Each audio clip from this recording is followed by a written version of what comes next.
Welcome back to Left Anchor. I'm Ryan Cooper. And I'm Alexei the Greek. Today we have a very special bonus episode. I have forced Ryan to do some heavy, careful reading of very dense political philosophy. This is my way of expressing the commitment of friendship and love to put him through this. But no, more seriously, we're discussing a wonderful book by professor and philosopher Martin Hogland called This Life, Secular Faith and Spiritual Freedom. I'm sure many of you have heard about it. It's been a bestseller. It's had a lot of lefty discourse around it, which is interesting because on its face and from the title, you might think that it's explicitly about atheism or theology. But what makes it quite interesting to me is that it is a very ambitious book that pertains to all the questions of how we find meaning in life, and it implicates everything from metaphysics to epistemology to politics. But specifically, it's set forth in two parts that revolve around how we understand our lives and how we make meaning of our lives, and the ways in which an investigation of that should lead us to certain conclusions about how to live our lives individually and collectively. So part one is about secular faith and spiritual freedom. And this kind of lays the groundwork for part two, which is more about democratic socialism. So the first part is the groundwork, in a way, for his proposal about how we should live together and the principles involved with democratic socialism. So is that a fair overview, do you think, Ryan? Yeah, I think so. Yeah, he has a lot of attacks, not I would guess I would say on religion per se, but on like any conception of religion which is based on, a sort of either eternal blissful afterlife or the ideas in like Buddhism or Stoicism that the object, the way to live, a good and happy life is just completely detach yourself from the world. And he says, I mean, not in these words exactly, but like that's just kind of a chicken shit way of doing things. It's definitely not indicative of the prose style, but yes, yeah.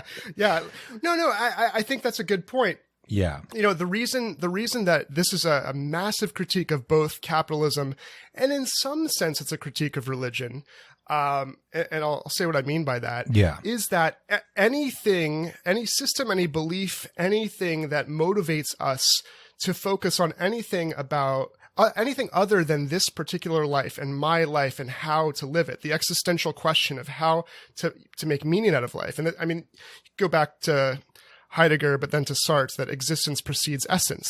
And so the most meaningful thing in your life is to take ownership of how to live it.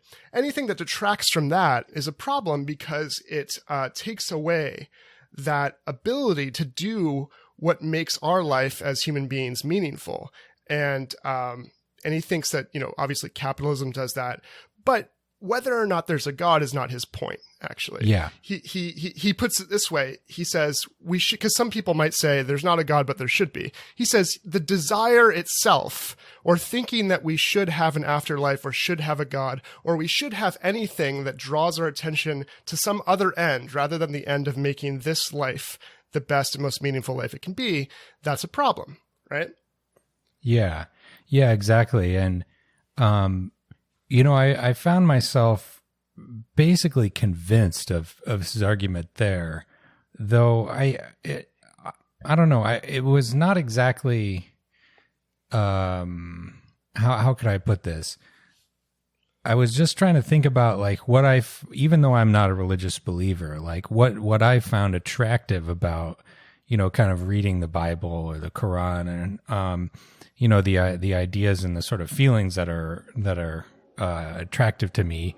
It was not really so much about, the idea of eternal bliss. And I think that you definitely can say there is an element of chicken shit thinking in there that it's like, oh, don't worry, if you just do the right thing, or in the really fucked up satanic religions that are worshiping the devil and mammon, that if you just give me money, then you will have, a blessed life here and you will go to heaven.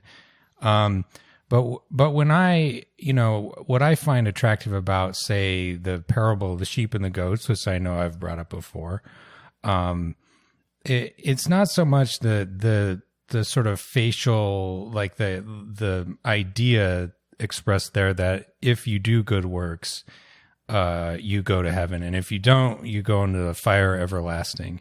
It's the idea that when you are doing those good works, you are doing it to God himself in the form of helping the poor and the people in prison and so on. And similarly, like the idea of, like what is sort of, I find emotionally resonant about the idea of the passion of the Christ or whatever, is that it's like God humbled himself and became a man. And I think, in my head at least, for that to mean anything, it would mean that God would have to divest himself of all of his omnipotence and invulnerability, and actually experience pain and actually experience real death, where like the man who was, more than a man, but not an omnipotent, creator of the universe, really did die and went back to, his previous state. And I think similarly, you could possibly say that, like, you could believe in a soul maybe, but just sort of thinking about it as like an abstract, probably impossible to imagine sort of future situation. And the fact of the matter is here, even if there is an afterlife, this is all you get in terms of being alive, in terms of being mortal, in terms of, in any meaningful sense, being who you are now. Because that's right. If you are immortal, that's what's really convincing to me about what Hageland is saying.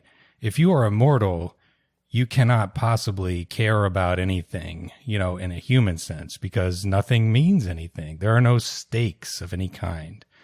And, but yeah, so I was rambling a little bit there. No, that's not at all. That was, I think, perfect and very eloquently put.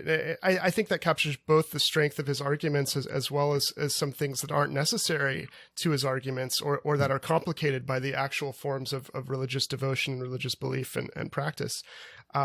Because as you say, the point he's making is very good, which is that, and this is throughout a key theme, that secular faith involves the uncertainty. First of all, it involves the certainty that things are finite. Time is finite, death occurs, but also we're vulnerable. We don't know when we'll die. We could die at any minute. Our bodies are fragile. And we're vulnerable and precarious in a way that actually gives meaning. So it's not great that those things, that death happens or that we're vulnerable, but like, because those things exist, because life isn't invulnerable and success isn't guaranteed and we don't just live forever, that condition gives us the possibility of meaning. And we can get into that a little bit more. But he also says that whether it's C.S. Lewis or Martin Luther King Jr. Or various other believers, that they are very often exemplars of secular faith. And we could get into that as well. Yeah. But I think what he misses is that's not incompatible with religious faith, because you pointed out a great example, even in Buddhism, which again, he says is also problematic in that it seeks release from this world and release from suffering. Well, he doesn't really know much about Buddhism then, because, for example, the Bodhisattva is a being, right? A being that has achieved enlightenment. And yet the vow of the Bodhisattva, instead of just kind of dissolving into oneness or unity and emptiness, vows to stay incarnated and vows to release all others from suffering. And the vow is very interesting because it says, I vow to release all others from suffering. And then the next line is, the number of suffering beings is infinite. The third thing is, I vow to release them all. And so it's interesting because it's actually this commitment, which is key for Hageland, this commitment in this life to do something in the face of impossibility that concerns the beings that are around you here and now, even if you had the option of dissolving into perfect emptiness and unity, right? So anyway, I think we can kind of table the necessity that he thinks there is for putting aside religious life. I think that's not necessary. But his points still hold, I think, about making this life something that we think about in terms of conditioning, meaning, and freedom. And really, he's got a great kind of entry point into how to discuss what it means to lead a good life individually and collectively, right? That's what's really cool about this book, I think, is that politics is really about how we should live together. And this is like a massive 400-page argument about that. Yeah, exactly. Yeah, and, in the second part, he defends his notion of democratic socialism.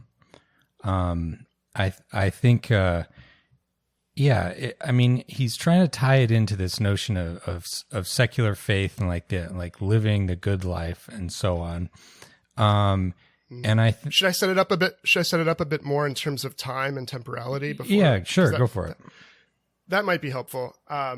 The key link between part 1 and part 2, I think, is how temporality, being finite, means that like the conditions of finitude and vulnerability mean that how we use our time is the most important thing there is in our decision making. And he says like spiritual freedom is...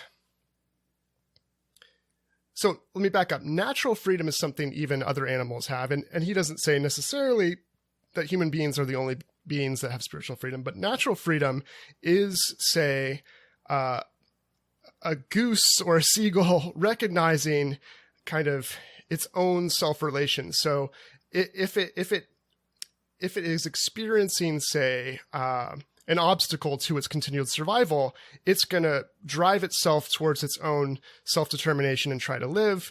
Other animals even have the ability to like have free time. Basically, he says, unless all of your time is spent surviving, right, then whatever surplus that you spend with your life that isn't just reproducing your biological like continuation is a self-relation. So you can be playful. You have excess that you can do something with.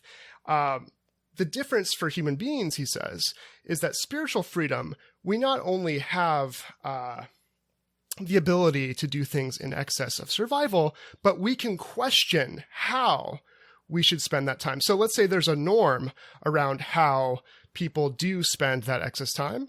We can actually question whether that ought to be the way that we do it. So the animals are going to play their games perhaps, and that's kind of cute to see dolphins playing a game. But what's not going to happen is there's not going to be like a DSA meeting like, I don't know, is that the best use of our time? As far as we know.